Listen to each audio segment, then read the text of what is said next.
Okay, and we are recording. So, hello, Sheena. Hi. How are you? I'm good. How are you? I'm doing all right. I've been reading a lot about these vaccines that are coming out, so I feel like I've been spending too much time reading into that stuff. I mean, like, there's a lot out there that, can be a bit misleading. So I totally feel you. Like, everyone feels the need to, I guess, keep up to date with everything that's been going on. Right. But it can be like pretty overwhelming sometimes. Oh Um, yeah, but for it, sure. yeah, like, how have you been dealing with the pandemic, by the way? Oh, I mean, I've been one of the lucky few. I've been impacted minimally, and now that the vaccines are out, things are opening up. It's almost like before, except not as intense, if that makes sense. No, I definitely feel that. But before we go any further, will you do me a favor and introduce yourself? Yeah, sounds good. So hello everyone. My name is Sheena. I am a third year PhD student at NYU studying biophysics and molecular oncology. I am a Toronto native, so I'm, the proud Filipino-Canadian who has plopped herself into the middle of New York City, just trying to find my way, around, trying to, try and get that green card. Just kidding. But still flexing on like the universal healthcare and stuff back home. So Oh that's my God, yeah. Well, how is that different? So I've met, obviously, here in New York, so many people from other countries. So the first question I have for you is what actually brought you to the US? And I guess the follow up question is, yeah, what's up with the healthcare situation in Canada? Is it really that much better? okay, yeah, solid question. So what brought me to the US? I guess in undergrad, I always knew I wanted to do a PhD. And actually, it wasn't until my third year that one of my best friends, he actually convinced me to, give the GRE a shot and try applying to the States. I guess originally, like, I was actually planning on staying in Canada because that was my comfort zone. Um, and, my family is there and everything. And I barely know anyone in the States. Like, this is, unknown territory to me. But my friend suggested I give it a shot. And yeah, then I ended up getting into a few schools and I decided to come here to New York City. Uh, there was also a separate thing that also led to that decision. So back home, I used to actually work as a public speaker. And at one of my events, one of the coordinators, so we were just chatting after the event, and back then I was like 21, and I asked him like, oh yeah, if you were my age, what's something that you wish you did uh, that you didn't get to do back then? And he told me that Toronto has this play, or it has this way of convincing you that it's like the best city in the world. But how can you really know that if you've never been outside of Toronto and like Right. lived in other cities? So, and actually, in that story, he told me about how he was like a musician at some point and did some gigs in New York City. And I think that was specifically the conversation that also like convinced me that I really needed to give like this moving out thing a try and like, moving to the States and stuff. And Uh, now clearly you think that New York City is the greatest city in the world, right? Absolutely not. Absolutely not. No, it's trash. Oh my God. Garbage is like the aesthetic of New York. But I'm sorry, I shouldn't talk trash. Um I mean, okay, New York, in my opinion, is like a great city if Uh-huh. you are, you have like a really high paycheck and you're in your 20s, but it's definitely not a place for, a poor grad student who's making like minimum wage, or a place that I would ever consider settling down. So there's that. But, you know, in New York City's defense, there is definitely like a lot more to do here. And, it has like its own character that I definitely learned to appreciate over time. No, yeah. I actually just had friends visit me this weekend, and it's obvious, if you have the income, you can have a blast here, right? Right. And, you'll meet people that have six roommates in a three-bedroom apartment, right? And it's like, huh. Like, how fun can that be? But I mean, like you said, if you're younger and you're just out having fun or whatever, yeah, this is a great place, right? Yeah, for sure. And So so, like, go go ahead. ahead. Oh, no, you first. Oh no, no, I was just gonna say, I was gonna ask you about what are some of the differences, right? Obviously, there's a little bit more to do here, but and the trash everywhere. What else? What are also some of the differences that you noticed? Okay, the major differences. One, the MTA is trash. And so the subway system back home in Toronto, I think back when I like moved, so that was 2018. I think it was voted the number one best transit system in North America. So I remember moving here and we had these like little like metro cards which were like made of plastic, and I was like, what is this trash? I've used trash like 5 times already. I'm sorry. Like You but love yeah, living here. I'm sorry. No, I'm just kidding. Oh. Go ahead. But yeah, no, it's like it was just so frustrating to use. Like you guys are still on like mag swipes, and then back home it was this like legitimate Presto card situation where you just tap on and off. You can like load it with money like online. It was just super easy to use. Whereas here, like the card, you had to like go to the actual subway to like reload it, which was like really frustrating. But not only that, but like uh, you know, sometimes I'll like look on Google Maps like how to get from one destination to another in Manhattan, and I swear to God, taking the transit system is about the same time as if I were just to walk there myself. So yeah, lots of stuff to say about the subway system. Also, it's like really dirty. Yeah, it smells weird. It's kind of hot. Uh, like some of the cars aren't air conditioned, which is ridiculous. For like where we like the time that we're in right now. But yeah, so that was one thing. Second thing, I think like Toronto is like it has everything that New York City has, but it's just more diluted. Um, so I will say that like in terms of like restaurants and cuisine and like also like music events, art stuff, museums, like New York has like everything, and that's you know a pro for New York City versus Toronto.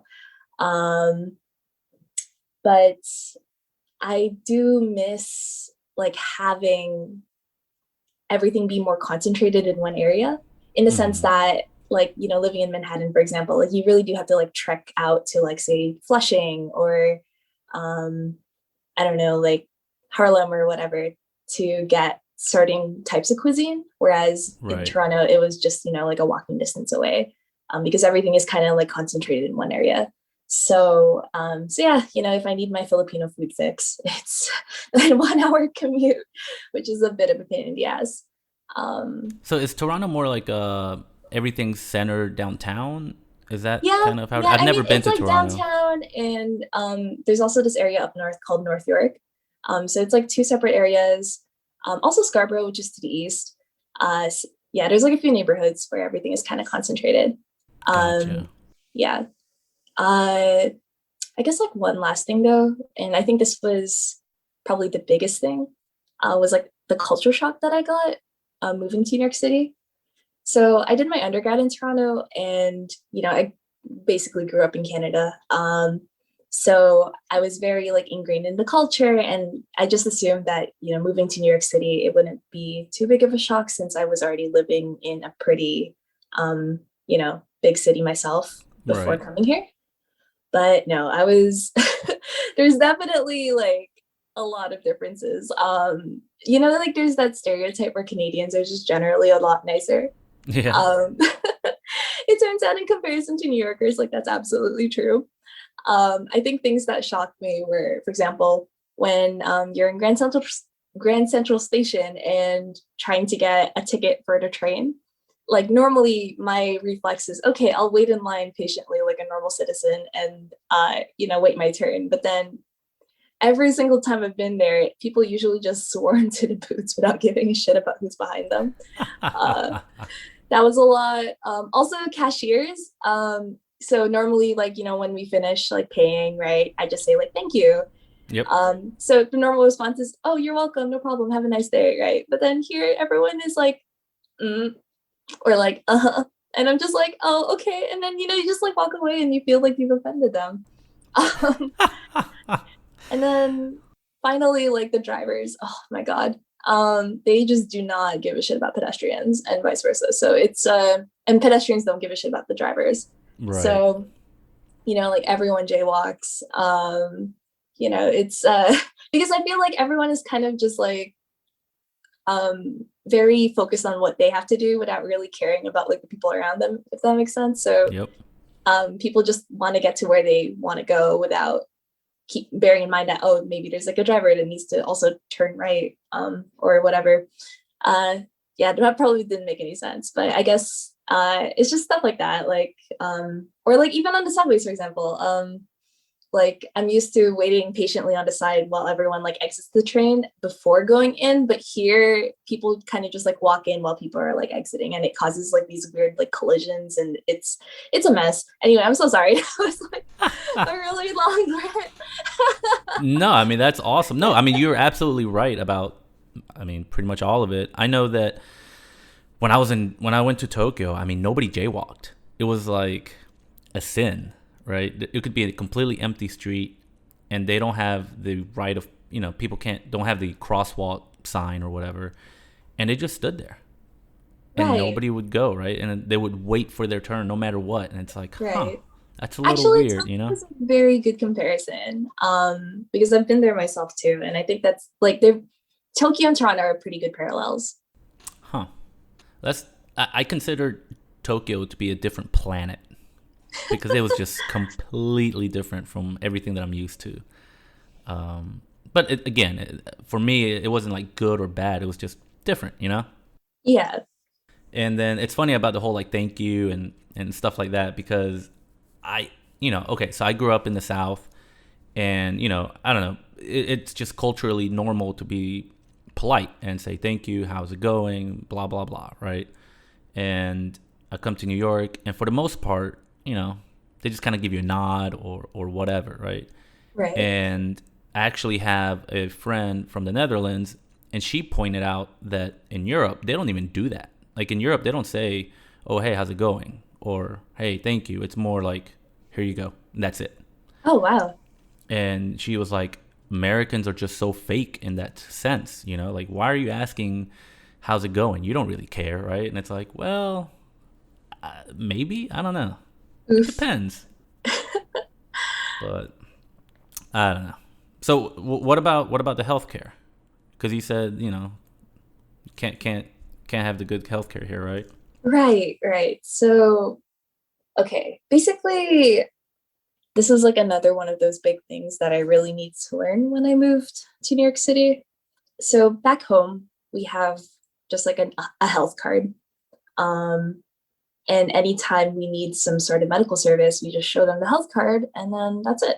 You go get a doctor's appointment, they just ask for a card, and then you just get it. Or if you need an ultrasound, a blood test, everything is kind of just like, you know, oh, as long as you have the card, it's free. So you just like walk in and that's it. Whereas here, it's this whole complicated system of in network versus out of network. And you have to pay for premiums to get like, certain discounts on medical treatments and such. But even then, it's not even like a 100% discount. It's like, oh, we'll pay like 90% of it, but there's still a copay that you need to pay out of pocket. So if I remember correctly, back in Ontario, for example, like prescriptions are free if you're under 25. So I can get whatever drug I need. And yeah, it's like, the government pays for it. Whereas here, even if it's like $4 for, I don't know, some sleeping pills I need, it's still $4. And, I'm in a fortunate position where I can afford it, but I can imagine that there are plenty of others who, $4 might be, one less meal for them. Um, Yeah, but it's not socialized medicine. Socialized medicine in what sense? No, I mean that's just the fear tactic that they use here. Oh, right, right. So, like, this is like a whole other conversation, but no, because it's the same thing with education, right? Like, if you have these two tiers of private versus public, and then people keep investing in private education or private healthcare, not as much funding is going to go into the public stuff. And then as a result, right, like the quality of the public healthcare is going to deteriorate. And then everyone is going to want the private stuff because that's, where the good stuff is. But if you just have one system where everything is universal, then all the funding just goes into one place. And then, it's free for everybody and it's good. So, and I say this like as someone who has benefited greatly from universal healthcare, back in 2014, I had to go through cancer treatment.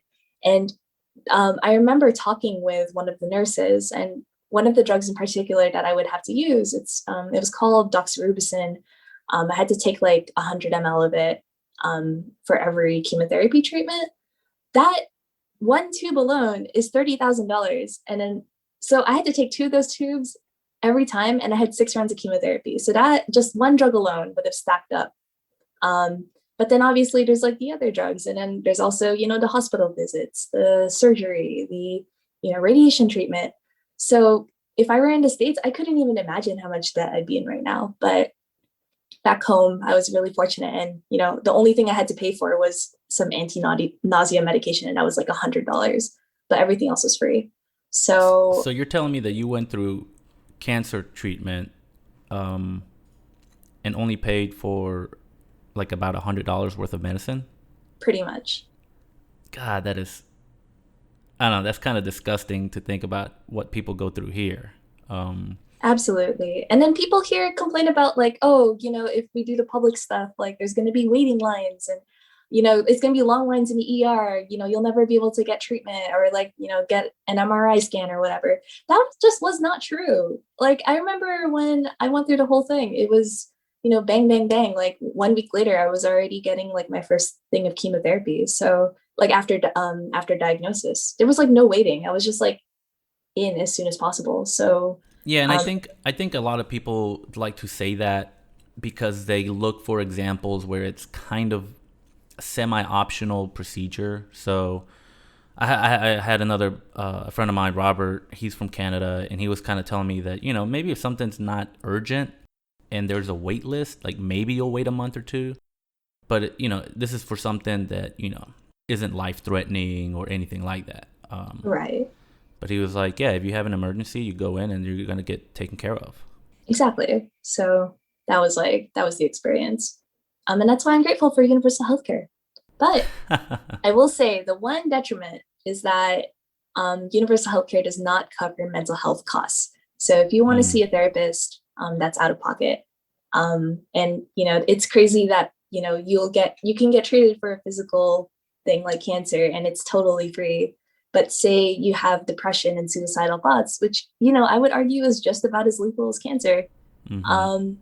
But that's out of pocket. And a lot of people can't afford treatment. So it's pretty unfortunate, the difference there. Yeah, I've actually had friends who had to either stop therapy or cut it back a lot because they switched companies or switched providers, healthcare providers, and it becomes an out-of-network therapist or whatever. And I mean, they're not cheap, right? And so it's weird to think about how evolved we are and yet how backwards we are. Absolutely. No, it's just weird. So what got you into the... Sorry, I'm trying to remember. It was like I suck at biology. I suck at... I'm telling you, like... I guess, the one class I always failed in school was biology or You're anything. Joking. No, I'm telling you, for whatever reason, it just never clicked. Oh, okay, no worries. Yet here I am researching on vaccines and telling people what they should and shouldn't do. Yeah, I will say that that's a point of discussion amongst people who are actually in the field. When people, do research and are not fully qualified to. Oh, absolutely. I mean, it's ridiculous because, when you go to a doctor and they tell you, hey, you have this and you should do this, people do the research just to confirm, what the doctor said, right? Right. But they never say, oh, no, he's a liar. No, don't trust him, blah, blah, blah. But for whatever reason, a pandemic hits, they say, here's a vaccine, and everybody becomes a doctor, right? Like, oh, right. Well, this vaccine might do this and this vaccine might do that, and then Bill Gates is going to follow you and track you, and and it's like, come on, guys. Like, I mean, I'm guilty of it too, right? I've been reading up on the Johnson and Johnson, and apparently Georgia, Colorado, and North Carolina have halted those vaccines because they're giving, I don't know, people are having really strong reactions to those. And so my friend in Boston just got the Johnson and Johnson, and she had a terrible weekend, just being sick. So it's just kind of like, all right, let me read up on this, right? Like, what's going on? Right. Which I think is okay, but still, too many people, including myself, was like, all right, I am now a virologist, right? And let me tell people what they should and shouldn't do. Right. So what do you guys in the profession think About? Everybody, trying to become a doctor and determine whether they need a vaccine or not. Well, certainly it's a bit disheartening. You know, I guess in my family, for example, they're also just as skeptical as I imagine everyone else is in the general public. And I don't blame them. The vaccines are produced like the fastest they've ever been in all of human history. And we're even using like brand new technology that also hasn't been used in vaccines. So the whole mRNA vaccine thing, that's like in terms of what's in public market, that's a brand new technology. But with that being said, I guess, from the lens of someone in academic research, it just, it's really difficult to explain. But I guess, I know, wow, okay, I cannot word this. So You're fine. It's like there's so many things going on in my head right now. Well, okay, yeah. So as someone in the field, I guess I just trust the integrity of science a lot more because I personally, am at the bench doing this kind of work myself. Right. And, the reason why the vaccines were produced so quickly was because this was one of the first times in history where the entire world was focused on this one thing. There was a lot of bureaucracy and red tape that was put aside in order to get this out as quickly as possible. So one of the bottlenecks of research is actually, for example, getting funding. But in this case, because this was a global crisis, every single country was willing to pour billions of dollars just to figure out a solution to all these issues. Mm-hmm. And not only that, I'm sure you've heard about the parallel, clinical trials and manufacturing that also greatly sped up the process, right? Because manufacturing on its own would take like a couple of years, and then the clinical trials were, 1 year also. But by doing them in parallel, as soon as the clinical trials confirmed that these vaccines were both safe and effective, we had the vaccine ready to go and distribute. And that's why things happened so quickly.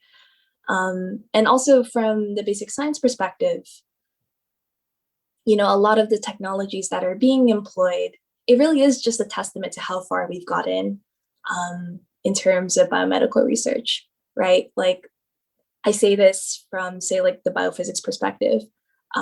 The structure of the coronavirus spike protein was able to, that structure was solved within a month. And for me, also doing a structural biology project, like that is just absolutely insane. But the reason they were able to do it was because, we have just that technology available.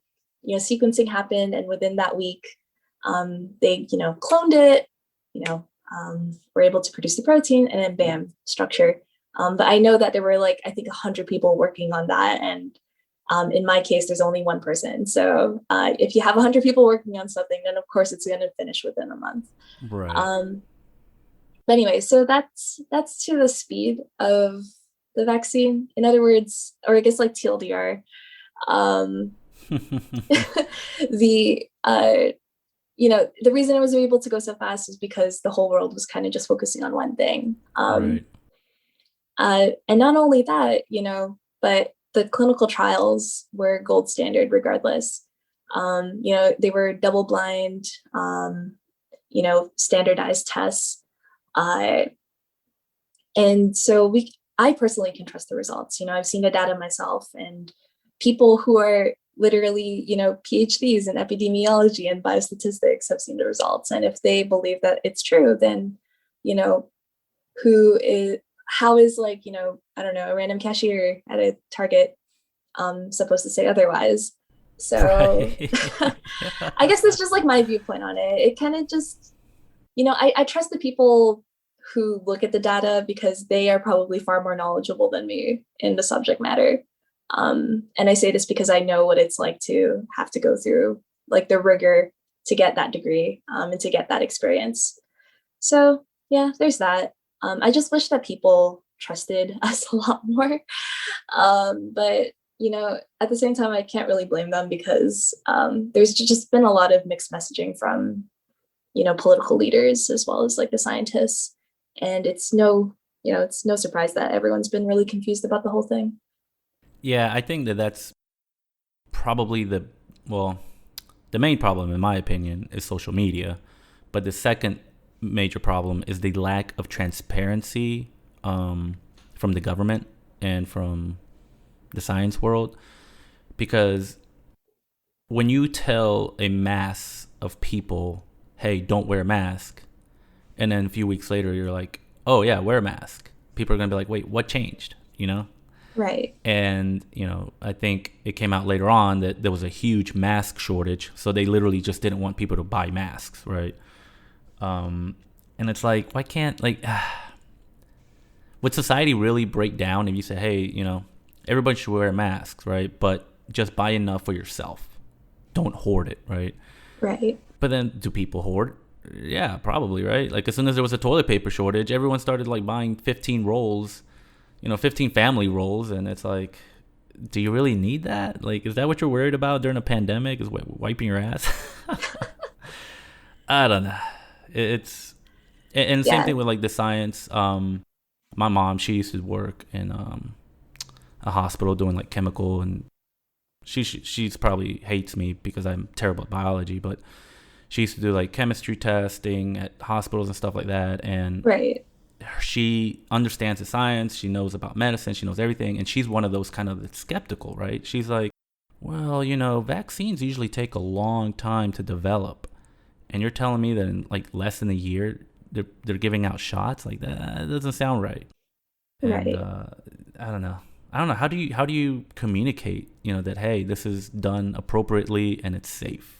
That is the golden question. And it's something that I wish I personally had a lot more training in.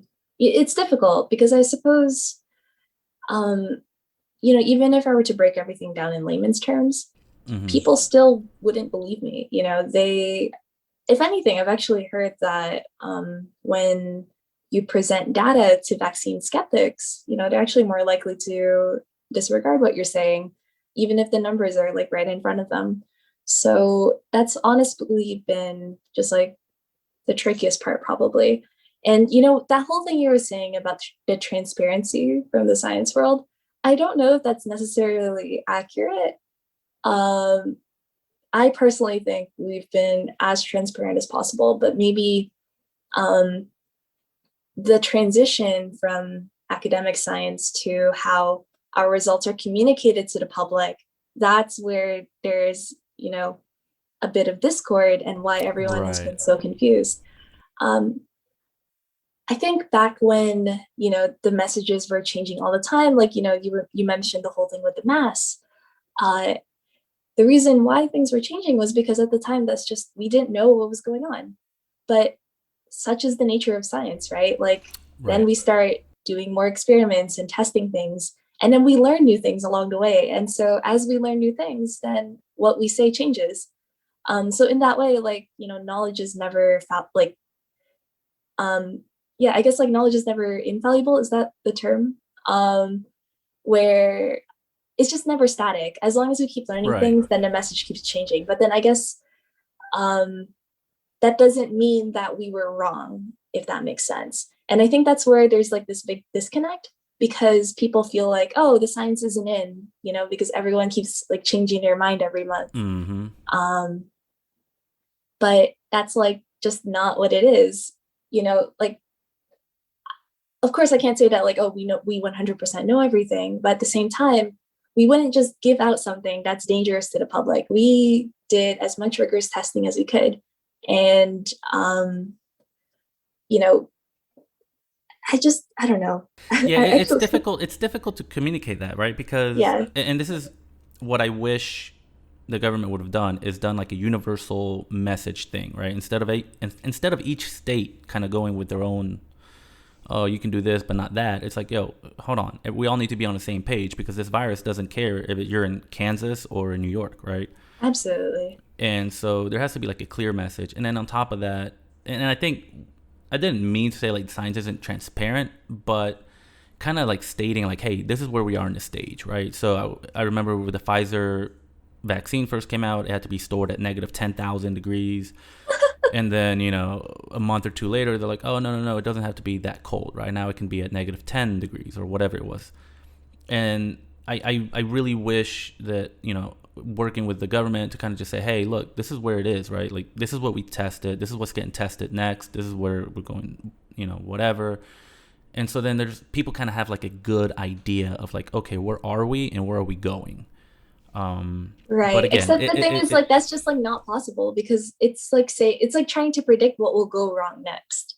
Like for example, like even with the J&J and AstraZeneca thing, there had been a lot of talk about like the blood clots. That's just mhm, something that we could never have anticipated. And obviously now in order to figure out what's going on, we're doing like clinical trials to see what is causing this and conducting like animal studies and such. Same thing with the Pfizer vaccine. I actually understand why it's at -80. That's just the standard for chemicals that, or I don't want to say chemicals, but I guess that's just the standard for some vaccines. right.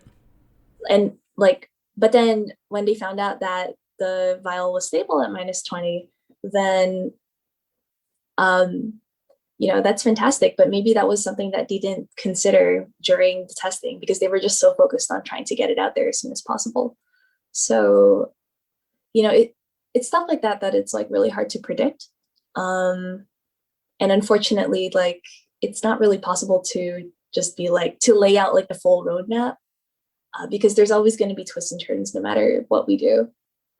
No, yeah, for sure. And I just, in my head, I just feel like if you give the people some sort of idea of, not necessarily, hey, here's the consequences that could happen, but, hey, we've gotten to stage A, moving on to stage B, this is what we're going to try and do, whatever. I don't know. Just something to prevent so many people from kind of making up their own information, And, Right, right. oh my God, the social media people. I mean, I remember when Corona first hit, and they're like, "Oh no, it's the 5G towers, the 5G, we got to stop it." Right. Oh my God. Oh, yeah. I mean, I would almost argue that that is not the scientist's responsibility to deal with, and that actually falls upon, the people who run the social media platforms, and like their algorithms. Like I wish there was a way to sift out between like correct information and false information and just block out any pseudoscience. But, developing that kind of algorithm is almost impossible. uh, Right.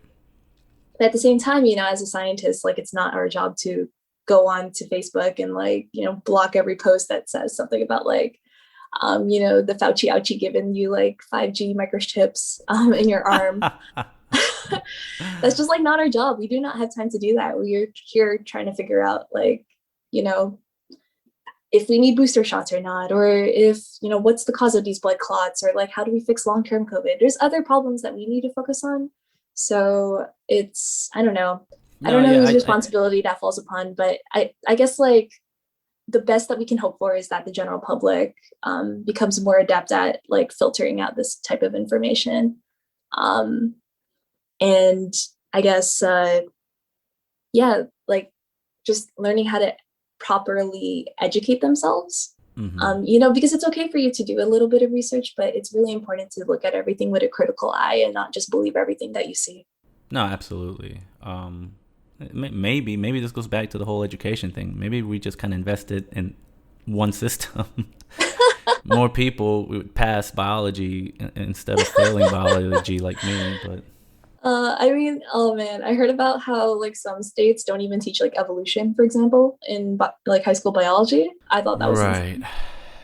No, it's and another thing that I don't like. Well, not to get into this rant, but they don't like you go to public school here, and I don't know how it is in Canada, but they don't teach you fundamental things like what is a mortgage, right? How do you save for retirement? Um, I don't know, like what do you do in the real world, right? Right. And I'm just like, man, like nobody prepared me for this. Yeah, but instead they taught us how to do calculus. Um, Yeah, I mean, I do, agree that we all need to have some sort of fundamental math, science, reading, all that good stuff, right? So right. definitely, I sucked at calculus too. Man, I sucked at school in general. No, Damn. gotta give Um, yourself more credit. nah, I mean, I did okay, but yeah, I mean, I think that there's a lot of important information out there that just doesn't get taught, and just interacting with human beings, like Right. I mean, that I would argue that that actually does get taught in school, but it's through this thing called the hidden curriculum. Uh, which like I'm not sure if you heard of that terminology, but essentially it's it's the stuff that's taught that's outside of like what's actually being taught, if that makes sense. Like for example, that whole thing you were saying about like how to interact with people. Well, you learn that actually through high school. When you're in classes and or sitting down with people at lunch.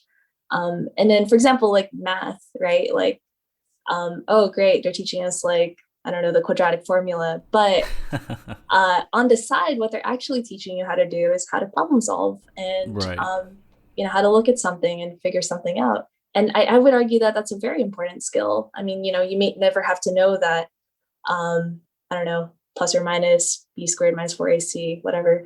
You might never have to use that for the rest of your life. But like being able to look at a problem, and like look at all the facts that are given to you and dissect out a solution, I think is like a very critical skill moving forward in your life.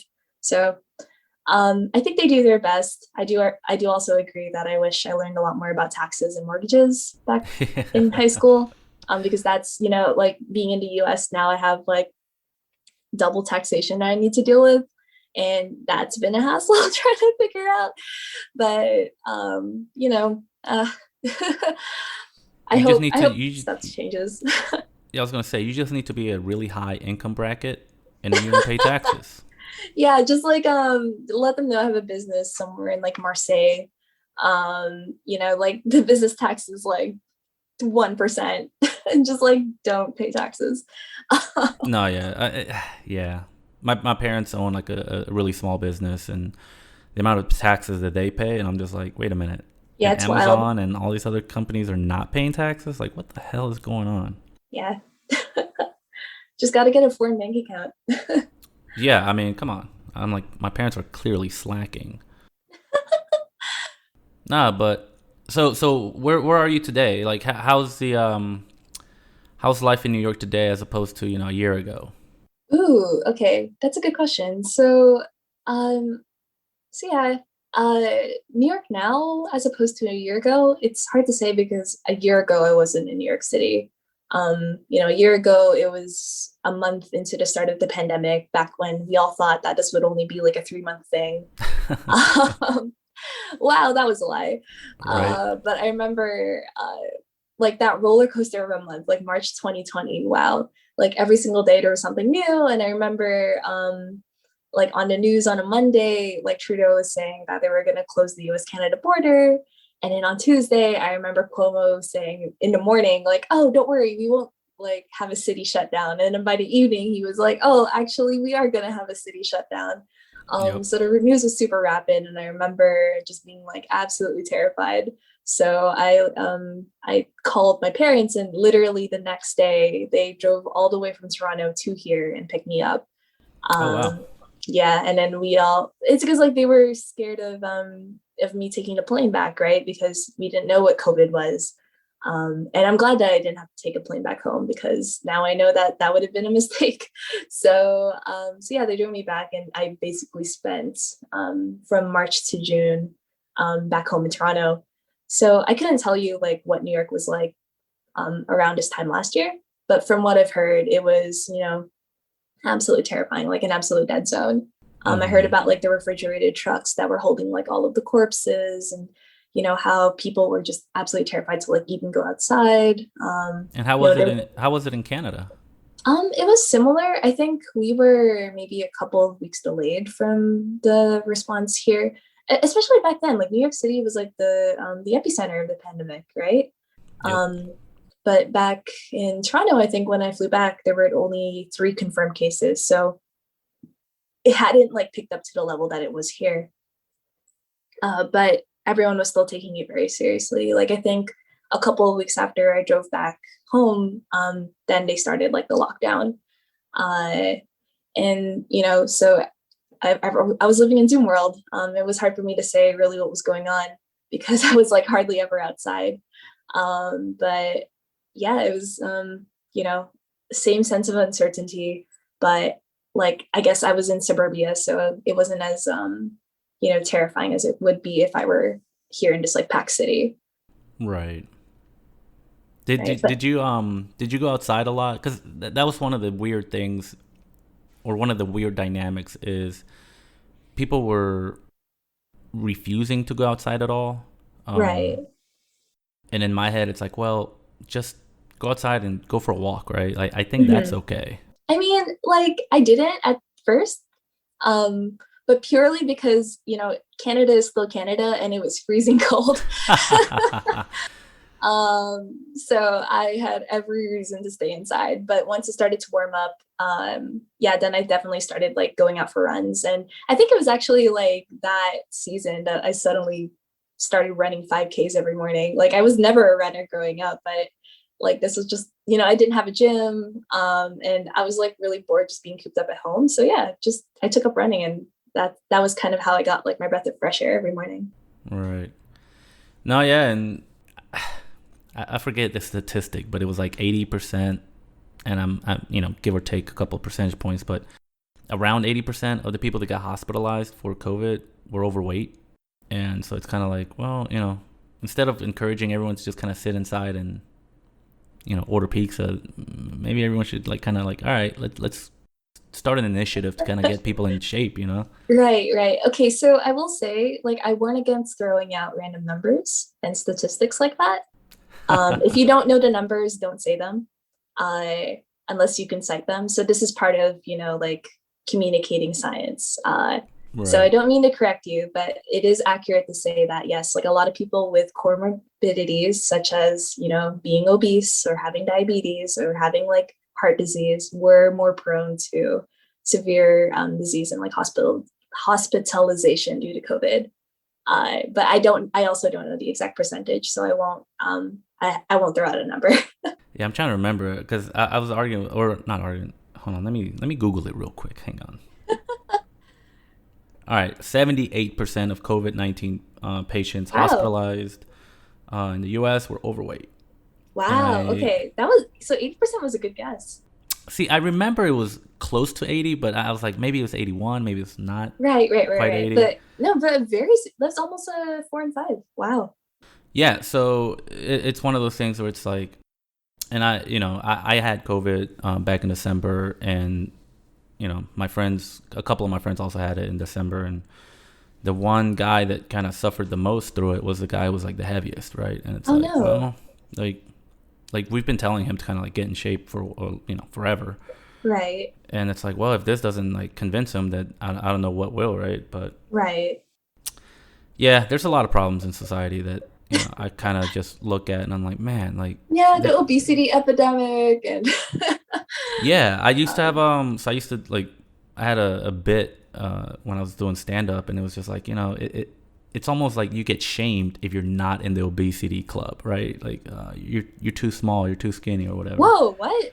Yeah, I mean that's literally normal. So I remember a couple of years ago, I went to Mexico to visit a cousin, and I mean, they're all extremely overweight, and I show up and I'm kind of average, normal, and literally everyone's like, "Oh, look at Pablo, he's such a skinny little bitch."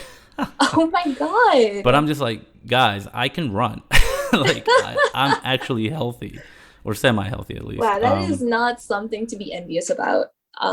If anything, I bet they were just shaming you because they wanted your body. So Yeah, and I mean again, it's how do you go about communicating that, right? Because all of a right. sudden, if I say, hey man, like I had a friend who used to consume a lot of salt, and she was overweight as well, and she had family history, and I was like, yo, you want to cut out some salt? And she's like, no, I don't. And I'm like, okay, cool. As a friend, I just made a suggestion, but if you don't want it, cool. Like I don't know how you can. I don't know. How to promote healthy living. I mean, I guess start within your own small circles and hope that the vibes spread out. Yeah, Yeah. but Lead then by I'll example. That's what I always tell like my friends. lead by example by just screaming random statistics. 80%. Oh, I meant working out and stuff. Nah, yeah, yeah. No, but yeah, it's hard to communicate stuff like that, but I For try. sure. For sure. So before I let you go, I do want to ask you, if you don't mind talking about it, if you've kind of noticed, or what you've noticed in the city when it comes to the Asian hate crime rise. Because I know I see two very different worlds in terms of some people are. I have a friend who lives in Connecticut, was going to come to the city to visit her friend. I mean, not her friend, her sister. They're both Asian, and then she decided not to come to the city because in the news, that's all they talk about, right? Oh, Asian hate crime here, Asian hate crime there. And then I have other friends who are also Asian who are still out and about, and they're like, well, if you look at the statistics, there's other hate crimes that are increasing more than Asian ones. But in the news, that's all you see. So it's kind of like, all right, I don't know what to do other than, if I see something going on, I'll try and intervene or whatever. But I don't know. Like, what have you seen, or how do you feel? Right. So this is something that, like, thank you for asking, by the way, because I really haven't had a lot of opportunities to talk about everything that's been going on. But honestly, it's quite disheartening. For example, the I know a couple weeks ago there was that elderly woman who got attacked near Times Square, and she was Filipino, so that resonates with me as someone who is also Filipino. Like I was absolutely shocked to hear like the words like oh, you don't belong here and all that. I Right. guess someone who also is like not American. I had a lot of trouble like finding my own place in the city, and you know I'm glad I found it. Like I'm glad I like made my network here, but to be told that just because of the way that I look is that just hurts. I will say that as an Asian person, like I guess there's like a few big differences between Eastern and Western culture. um, I feel personally that so I was born in the Philippines and I immigrated to Canada when I was 5. But growing up, I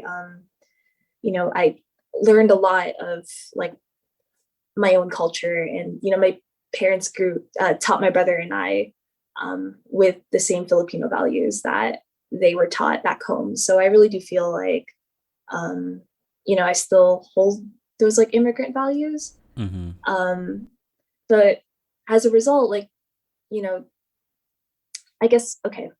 So one of the big things in Eastern versus Western culture is that in Eastern culture, it's all about, you know, what is best for the community. And so you're kind of taught to act in a way that doesn't like, disturb the rest of us, or, you kind of just want to make sure you're not causing any trouble for anybody.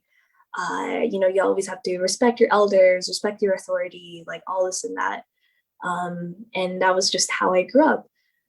Whereas in Western culture, I find that a lot of my friends who grew up here, they're taught that their opinions matter, and I find that the culture here is far more like individualistic. Uh, but this whole idea of, your voice matters, your opinion matters, people who are able to grow up like that, they are obviously just more open about their own thoughts and feelings, even if it goes against the grain. And but then whereas for somebody who doesn't want to quote unquote disturb the pool, we're less vocal about what we're feeling and like what we're thinking. And so when it comes to this whole thing with like the Asian Pacific Islander hate, I guess like it was crazy because, it really sucks. But I remember initially, like, I was scared to even voice an opinion because of this idea that, oh, like, I don't want to bother anyone with like my feelings on this. And, there are other people who are discriminated against far more often than I am. There's the whole like Black Lives Matter movement, and I'm sure there's a lot of discrimination against, Hispanics and, like other races. But, as everyone knows, with Trump and his, I guess like his rhetoric and the way that, he would use the coronavirus as a way to scapegoat Chinese people, calling it the China virus or the Kung flu. It just, why do you need to give like a race to this virus that, doesn't belong to just like one country? In a way, he like made like Chinese people a target, and consequently people who look like Chinese people. I remember back in June when I flew back to New York City, like, so this was 3 months after the start of the pandemic. It like the first 45 minutes of me being in the city, I was, someone said some racist stuff to me. My Uber driver, actually. So I remember I got into the car and he asked me like, oh, so where did you come from? And I was like, oh, I'm from Toronto. And so his idea is like, oh, you're from out of the country, right? And then I think like when I told him that, I wasn't like, I told him, I think like I was Canadian, and he was like, oh my God, it's you Chinese foreigners that are like coming back here and like taking all of our jobs. Because he apparently was like a banker before the pandemic, but then he lost this job. He like got laid off, and now he was working as an Uber driver. So then to see, someone as young as me, coming back from a different country to come back and work in New York City, he got like really, really angry and just, berated me for looking Chinese and being a foreigner. And I had to tell him, like, I had to almost, what's the word? I basically had to flex on him that I was like doing cancer research Right. to get him to like, not be angry at me about me still having my job. So that was the first 40 minutes. And I even remember like then the week after I was like walking for Trader Joe's, and there was this woman who like offered me a mask, which I thought was very strange because I was already wearing a mask. So I kind of just ignored her. But then when I ignored her, she got really offended, and she was like, oh my God, you fucking like Chinese bitch, this is like your fault. Like, why don't you fucking take the mask? And I was just there like, What the bro, hell? I'm just trying to like go home with my groceries, like literally not doing anything. So, so I guess like, yeah, even me, like I've had like racist things like thrown at me because of the pandemic, and because, admittedly because of the racist rhetoric that the old president used. I've been very fortunate that I haven't been physically attacked because of it. I'm not gonna lie, like I do carry around pepper spray now because of everything that's been happening. Right. And it's also just like really disgusting that, these racist people are targeting like the most vulnerable people, elderly people. Like they are literally Right. not doing anything, but these cowards are like choosing the weakest people like in our group to target and like berate, which I think is just so disgusting. So it's gross. It's absolutely gross. And I, there's just there's so many things I could say about this, because then there's the whole model minority myth, and like how we're used as a way to like tell other races that like, oh, if Asians can do it, then like you guys should be able to do it too. But then I guess it's just this thing of like, it's like the pseudo American dream, right? Like we come to this country, the land of opportunity. My parents, just like put their heads down, work hard, and yet we're still being targeted. Like we're literally not doing anything. We're just here to like live our lives and stuff. And then here we are like still feeling excluded and being targeted in much the same way as everyone else who isn't like explicitly a white male. So yeah, that's my rant on that. No, it's really sad that people kind of let their emotions get the best of them. And my whole theory has always been so, I have a similar story. When I was about 6 years old, moved from Mexico, came to the US, and down south, they don't look at Mexicans in the nicest way. Um, and yeah, it all boils down to economics, in my opinion. And the reason that a lot of the Southerners don't like Mexicans is because they're the ones who are quote unquote taking the jobs, right? So the Right. farmers and construction workers, they lose jobs because all of a sudden you got these immigrants who are doing it for half the money, and so then they get upset, and so then they have no one to blame other than the people that quote unquote took their jobs, when in reality it's the company taking advantage of these people, right? Right. And so I think that that's exactly what's happening today. Is you have a ton of people that have lost jobs, that have maybe even lost loved ones, and they take out their anger, and you know they say, oh well, this virus originated in China, so we're going to blame them, and we're going to put our hatred and anger towards them. And it's really sad. Again, this is something that I said earlier, right? Like, we as humans have evolved so much, and yet we let so many things end up backwards. um and it's just sad to see how many people are hurting. And honestly, I mean, I think that if the government just stepped up and was like, all right, cool, everyone's going to get money, everyone that's lost a job, they're going to get, taken care of, and they're not going to have to, like, go to a food pantry to eat and stuff like that, most of this hate and most of these crimes could be prevented. Not all of them. But it would just give them a sense of, like, security, instead of suffering and taking out their anger on innocent people. And you're right, it's really sad that most of these hate crimes are happening to elder people. And it's just like, dude, like, what the hell is wrong with you? Like, it just doesn't make any sense. I don't know. I I don't know think, either. yeah, it's gross, like you said. Yeah.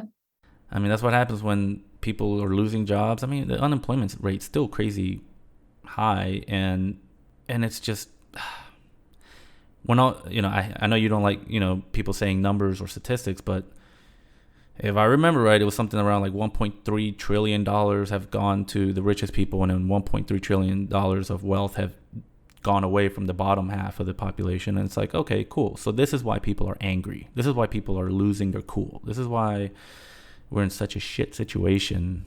Yeah, but if it was entirely that, then why aren't people like, giving shit to Jeff Bezos and Bill Gates? Um, because and again, this goes back to when I was growing up, they're like, oh, all these Mexicans are taking all the good jobs, right? But it's not that, right? It's the companies that are hiring illegally people to work for less. Why? So that company can make more money. And to your point, Jeff Bezos and all these corporations and Facebook, they're making tons and tons of money, but nobody blames them because you don't see them. You don't walk around and see a Jeff Bezos, right? But you right. do walk around and see that Mexican that is now cooking your food that used to be done by someone else. Or you see an Asian person that you say, oh shit, the virus came from that part of the world, so now I'm angry at that person. And people just are so good at diluting the, I don't want to say evilness, but the corruption of these large corporations. So you'll see Amazon, they'll be like, oh, hey, now we're creating all electric delivery vans, and we're giving back to this community, and we're giving back to that community. They're like, oh, okay, see, they're not the problem. There's a solution. But in reality, they are the problem, right? But Right. I don't know. That's my little rant. No worries, no worries. Uh, I guess like I have just like one question for you though. Just like on this topic. But like, in your opinion, what does an American look like? So that's the thing. In my opinion, an American is someone that's not, sadly, not a Native American. Because if you're a Native American, then you're a Native American, and that means that you're from this continent, right? But for Right. me, just a regular American just means that you came from somewhere else. Right. Because I mean, even white people are like, oh yeah, I'm quarter Irish and this much whatever, and then they look down on like immigrants, right? And it's like, well, do you hear yourself? Right. I don't know. I guess just that's kind of what I've been thinking about a lot. Especially with this whole idea of like seeing someone of a different ethnicity and then telling them that they don't belong to this country. It's like, well, did you see if they have citizenship or not? Like, what are like, I guess, I don't know, you can be Asian and have lived here for 7 generations and still apparently not belong to this country. So it's just, everyone just judging by like, I guess everyone has this idea that like an American is just, a white person. And I think that's probably like the biggest misconception and something that I hope like moving forward, people learn to change. Yeah, and I do think it'll get a little bit worse before it gets better, just because of the demographic changes. Absolutely. Um, Yeah. I right know. now, oh, go Go ahead, ahead. go ahead. Oh, okay. I know there was this one professor who told us that you can never really fix the problem of racism unless you start at the level of wealth, because once you start, Mm-hmm. because like yeah, like when all the issues arise from the wealth disparities between different neighborhoods, and until you really tackle that problem, then you really can't overcome systemic racism. Yep, yep. That's why I've heard so many people, even growing up in school, debate class or whatever, talking about affirmative action, whether it's right, whether it's wrong. Right. But my whole thing is, you know, sometimes you have to forcefully break up the culture that exists. And if you go to, a lot of these corporations, the executives and high level up CEOs, CFOs, whatever it may be, you can put good money. There's going to be some white dude, right? And the only way we can change the culture of who's getting hired, who's getting opportunities, who's getting resources is to kind of start at the top, right? And say, all right, we're going to put women here. And now we're going to put minorities around. Now we're going to do all this. And then everything will, I hate to say trickle down, but you got to break up the culture that exists. And I think that that's why Barack Obama was such a like huge deal here, right? Right. Because all of a sudden it's like, wait a minute, there's a non-white dude being president, and that kind Yeah, of, you need that representation for sure. Once you start seeing different faces in positions of power, then you start to realize that maybe this is an opportunity for someone who looks like me. So that's so important. yeah. I remember the first time I went to like, I hate, this kind of sounds racist, but I went to a white person's house and I was like, wait a minute, you guys have like game rooms and shit, and they're like, yeah. Whoa, what? Yeah, I'm like, okay, well, there's 5 of us in a 3-bedroom apartment, but okay, cool, like, or a 2-bedroom apartment actually, but no, Wow. it's There's just, 4 of us in a basement. yeah. I mean, that's the crazy thing, right? If you're not exposed to it and you don't see it, it doesn't seem real. So yeah, it does. Representation, all that stuff. It is important, very important. For sure. Well, Sheena, thank you so much for making time. No worries. Thank you for having me. It was a good, lively conversation. Hopefully more good comes out of the world. Yeah, no, for sure. I feel like we talked about like some pretty depressing topics, but Yeah. if we could like just say like end things on a good note. Like, are you vaccinated? No, and this is me and my Pablo. friends. I know me and my friends are like having this whole thing, right? So right now I'm holding off on getting vaccinated just because I had it in December.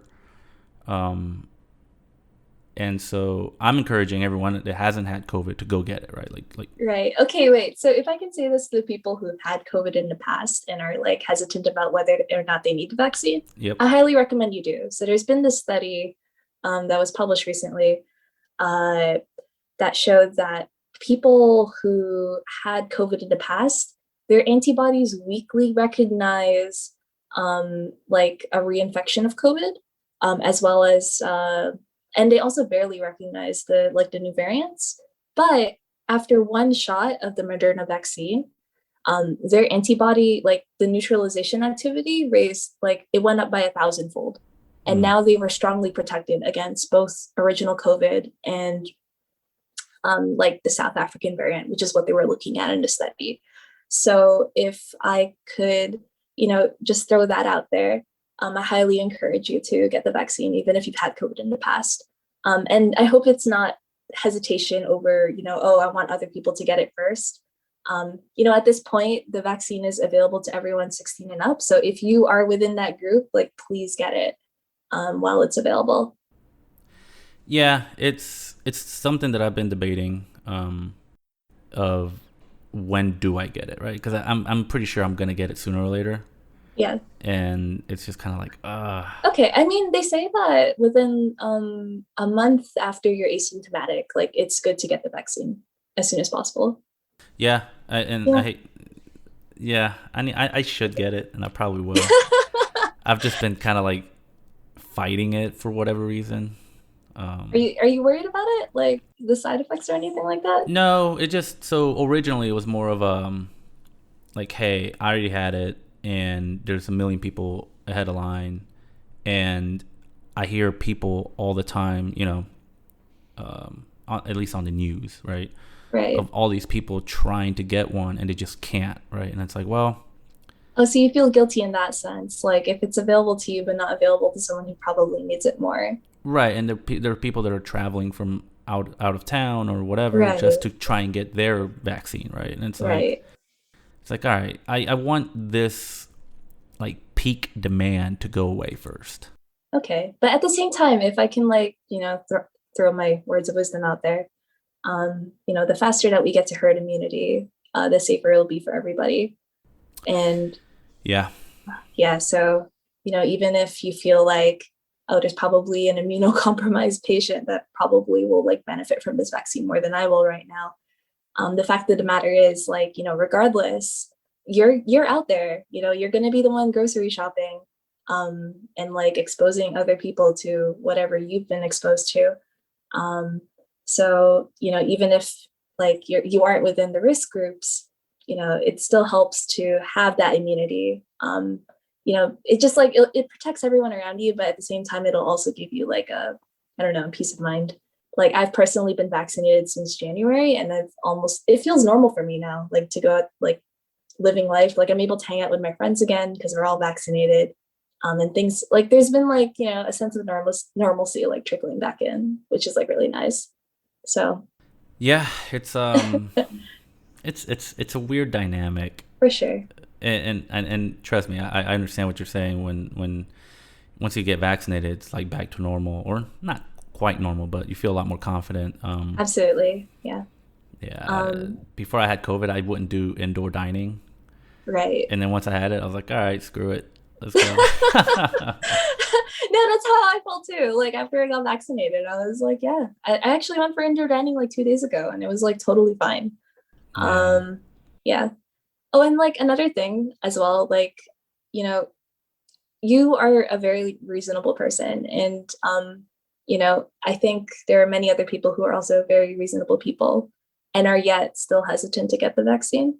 I just want to also emphasize that that's like totally normal. And it's not something to be ashamed of. But the hope of us scientists is that we can push those people and like convince them that like the vaccine is totally safe, and like do our best to like assuage like any of the fears that they may have. So yeah, just wanted to toss that out there. Like just because you're vaccine hesitant does not mean you're like totally against all vaccines, and we shouldn't be shaming people who are like a little like worried. Like it's totally okay to be worried. So just wanted to toss that out there. No, for sure. And trust me, I am not anti-vax or anything like that. And like I said, I'm trying to convince my mom to get it. I'm like, Mom, you need to hurry up and go get it. But she's dragging her feet too, and she hasn't had COVID, so I'm just like, you need to go get your vaccine. Mm-hmm. So no, I do encourage everyone to get their vaccine, except for one of my friends, Carlos. I don't like him, so I'm just like, nah, don't get it. But yeah, no, thank you for that. And Yeah, everybody go get your vaccine. I'll probably get one soon, but uh, gotta go get a shot. Yeah, bro. I mean, like you can get like a free Krispy Kreme donut if you get your vaccination card. So if that's like one more thing of incentive. Yeah, there's a lot of places doing stuff like that. So Yeah. if You get a anything, free Krispy Kreme donut every day. So not only that, but I mean, even like when traveling really, really opens up, I think the first people that are going to be allowed to like travel internationally are people with vaccines and stuff like that. So, true, true. So it's like a passport in and of itself. yep. Yeah. So that in itself is, yeah. Like I said, I'm going to get it. I just don't know when. All right. Well, get it soon. And when you do, I hope the side effects aren't too bad. Yeah, I'm sure it'll be fine. Yeah. I'm just not going to get the Johnson Johnson one. Ugh, maybe I shouldn't have said that, but, whatever. No, but I will get, I'll try and get the Moderna because I did hear that one, Wait, okay. Like, I'm sorry, I have to like say this as like a PSA, but yep. regardless of all the things that are going on, difference in efficacy rates from preventing COVID, the fact of the matter is that every single vaccine out there has a 100% efficacy rate in preventing severe COVID and hospitalization. Right. So like, Right. that's why, we encourage that, like, regardless, like whatever vaccine is available to you immediately, like, please just get that vaccine. Because yeah, it's like, it's a good opportunity. And like, even if they have like different efficacy rates from preventing COVID, like the important number to focus on is the fact that every single one of them will prevent you from, getting hospitalized. Right. And like, dying potentially from this disease. And the side effects might not be like, most pleasant, but, I would rather have a fever for 24 hours than on a ventilator for like a month. Exactly. Or like, be like one of the long haulers. So. No, for sure. And that's what I'm telling people. It's like, you're probably better off taking the vaccine than taking your chances of getting it out and about or getting COVID out and about. So for sure. Well, thank you for that. No worries. I appreciate it. And please stay safe out there. You too. And we'll have to do this again in the future because this was good. I liked it. No, this is like really fun. Thank you for having me. Absolutely. And I'll talk to you later. All right.